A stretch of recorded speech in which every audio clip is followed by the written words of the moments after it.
মেয়েরা যারা মাথায় কাপড় দেয় না, বিশেষ করে মেয়েরা হিজাব যারা করে না, কিয়ামতের ময়দানে এই মেয়েদের এক একটা চুল এক একটা সাপ হয়ে তার শরীরে তার মাথায় দংশন করতে থাকবে। নাউজুবিল্লাহ। বড় কঠিন বিষয় ভাই। নামাজ পড়া ফরজ, রোজা করা ফরজ, হজ করা ফরজ, যাকাত দেওয়া যেমন ফরজ, পর্দা করা ছেলেদের এবং মেয়েদের তেমনই ফরজ। মনে রাখবেন, আল্লাহ তাআলা বলেছেন ওয়ালিয়াদরিবনা বিখুমরিহিন্না আলা জুয়ুবিহিন, মেয়েরা এমন একটা পোশাক মাথা থেকে পা পর্যন্ত ঝুলিয়ে দিবে যাতে করে তার শারীরিক আকার আকৃতি অবয়ব বোঝা না যায়।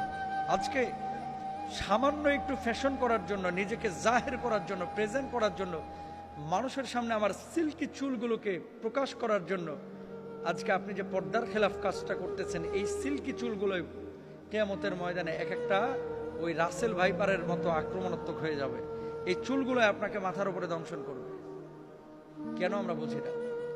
ছেলেরা এবং মেয়েরা দুপক্ষকে পর্দা করতে হবে, চোখটাকে অবনমিত রাখতে হবে। মেয়েদের পর্দা তো পুরো শরীর, আর ছেলেদের পর্দা হচ্ছে নাভি থেকে নিয়ে হাঁটু পর্যন্ত।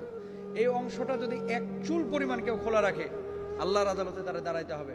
তো মেয়েরা মুখমণ্ডল, হাতের তালু, পায়ের পাতা এগুলো বাড়ির মধ্যে খোলা রাখতে পারে, আর বাইরে চেষ্টা করবে পুরো হিজাব মেনটেন করে তার সৌন্দর্য যাতে করে প্রদর্শন না হয়। ছেলেরাও চক্ষুকে অবনমিত রাখবে, তার লজ্জাস্থানকে ঢেকে রাখবে।